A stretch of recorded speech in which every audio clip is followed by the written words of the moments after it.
Hi, it's the M.L.M for the Soul Channel. I do have a new topic for today. Before I begin, I would just like to say, may the words and expressions of my mouth, the thoughts and meditations of my heart, find favor and acceptance before you, Hashem.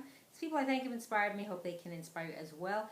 We'll have links below this video to their sites: Rabbi Shalom Arush, Rabbi Lazer Brody, Rabbi Yosef Mizrahi, Rabbi Eli Mansour, Rabbi Lon Anavar, Rabbi Yuval Ovadia, Rabbi Daniel Asser, Nisan Baruch Black, David Sachs, Rabbi Michael Skobach, Jews for Judaism, Rabbi David Ashir, Rabbi Ron Ruvain, and Rabbi Yosef Chesney. And I'm also going to add, actually I did say Rabbi David Ashir, I was just thinking about him because I listen to him a lot more now.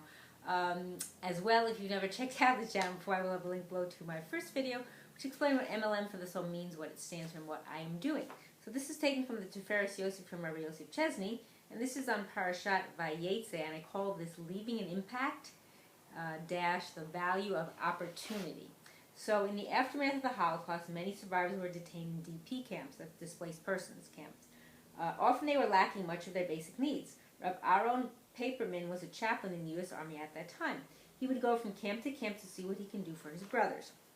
In one camp, he approached a Mr. Seeger and asked him, "What can I bring you?" He was surprised with the response, "A Gemara Bava Kama." Mr. Paperman replied, "I understand, but could you tell me what you really need?" The response, "A Bava Kama." This was related by Rabbi Yisachar Frand. So for many people, when they have the Bava Kama, they don't appreciate it properly. It is only when they lose it that they find the void and realize just what it means to them. After being deprived from learning for so many years, this was his number one need.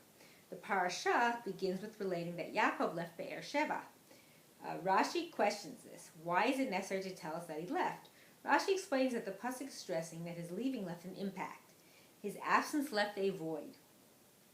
When a tzaddik, which is a righteous person, and I should say pasuk is a verse if you don't know. So when a tzaddik is in a city, he is its magnificence, he is its splendor, he is its grandeur. When a tzaddik leaves a city, its magnificence, splendor, and grandeur have departed. Why is it that the Torah only relates the effects of a tzaddik has on his environment when he leaves? Why not tell us the effect he has when he is there? So Rav Shmuel Levin offers the following beautiful explanation. When a tzaddik is there, his effect is often not sensed.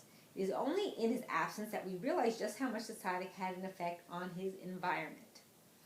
On a similar vein, we are all familiar with the concept that on Shabbos we have a Meshamayim Lomdim Mussar, that's an extra soul. The source of this is from the Gemara BeEzrat Tet Zayin, that gleans this from the pasuk that says Vayinafash, and he rested. We read Vav Yud Nefesh when Shabbos, or Vay Nefesh. When Shabbos leaves, woe to us that we have lost the soul, or like Oy, so it's Vav Yud. Why is it that the pasuk only hints at the neshama's departure, neshama's soul, and not at its arrival? So Rav Chaim Dov Keller offers a beautiful answer. When the neshama comes, we don't always sense it. It is only upon its departure that we feel the void and recognize its effect.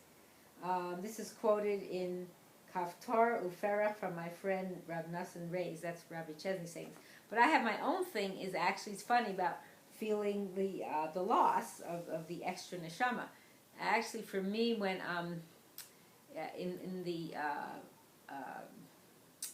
sitter that I use, I have like this magnetic bookmark, and I put in when I change, and I use it for Shabbos. So when I put in each time I put in, and so like when I'm finishing up Musaf, and then I'm putting the magnet marker to Mincha, that's when I start to feel it. Mincha for Shabbos, I'm like, oh, it starts that down. It's like there's an uphill curve, and then it kind of, for me, like my neshama starts to feel, oh, I don't want it to go. So it's interesting. For everyone, it's different. So the concept is that we do not fully appreciate what we have until we no longer have it. We must learn to appreciate while it is still in our hand. If we don't sense the effect of a mitzvah, we should realize that it doesn't mean there is no effect. I would like to share a story that illustrates the value of a mitzvah. This is Rabbi Chesney again, not me. It is the story of a Mesiras Nefesh of a Yid in the most difficult times. That's his, I